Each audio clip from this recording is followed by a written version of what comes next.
Those of you who want to attend the press conference, okay. Can I get an indication? Are we ready to start? Thank you. We have the Springbok coach and the Springbok captain here for our post-match press conference. I'll bring out two players later on after the press conference for the exam. For now, let's start with the first question. Thank you. Kolisi. Rassie, one of those tests, I mean, you should have won, especially all the momentum and everything you had in the first half. Yeah, I think definitely it's a frustrating test match, but you have to say it is what it is. England beat us, and I guess that the only thing that counts is that 1 point on the scoreboard. And there's certainly a lot of things that we did well, but then obviously there was the two obvious things that we didn't do well is finish the opportunities and then our discipline. And I think we can delve into it and find a lot of different answers and solutions, but you know, if you don't finish your opportunities and you give away too many penalties, you lose the test match. Lineouts, obviously. Yeah, the lineouts frustrating, especially because when Atoje was off, when we took those two lineouts and we didn't go for poles, I thought it was the right call. I would have done the same if I was on the field. And it's just when you lose the ball and in the maul or get an overthrow there, it's frustrating. Especially in the pack, there's not a lot of youngsters in the pack, so you can't point it at inexperience. So yeah, that's a work on, and it's frustrating. In terms of the new half-back pairing, England targeted very well productivity between scrum half and the fly half. How much did you miss back today?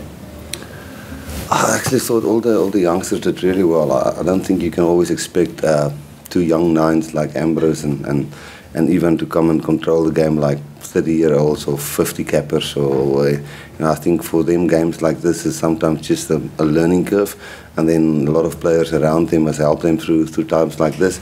And also with Damien at fullback, I thought that's the only two real young guns, apart from the wingers who's got 5 or 6 caps, but those decision-making positions and 9 and 15, I thought the guys did well. So yeah, we missed Faf, but we always knew we were going to miss Faf in this game, and also the same with Willie. So and I really don't think the two nines and Damien performed badly at all. Rassie, right to make the shoulder charts on Rassie Erasmus. Shoulder charts or tackle? No, I'm joking. No, look, if it was a shoulder chart, the referee would have penalised him, and we had a chance to win the game. It was a good tackle, well done, because I haven't seen Andre Esterhuizen being tackled back like that in a while.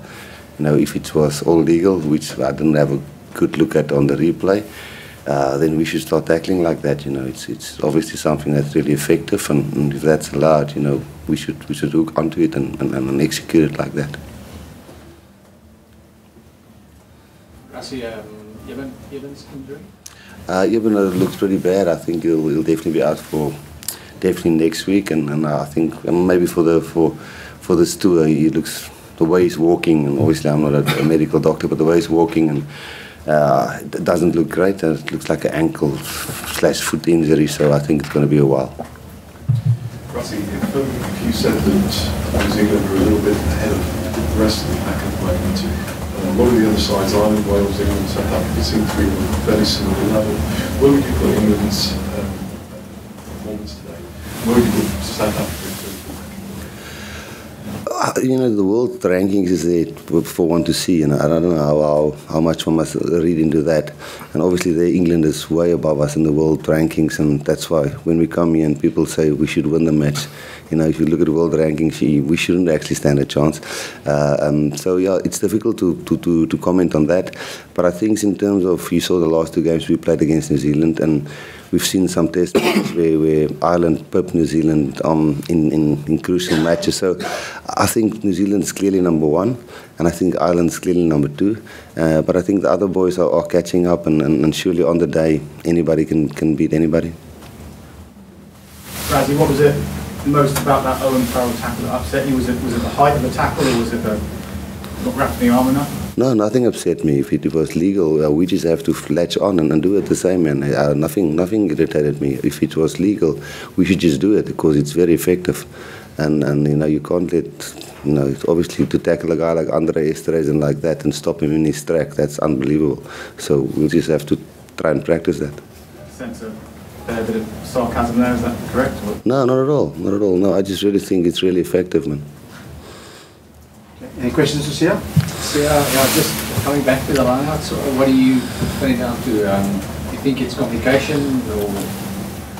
No, I think it was just timing at the time. It was obviously it made a big difference because obviously when we got close to the line and they had a guy out and we didn't take opportunities there. I think it was just timing. That's all.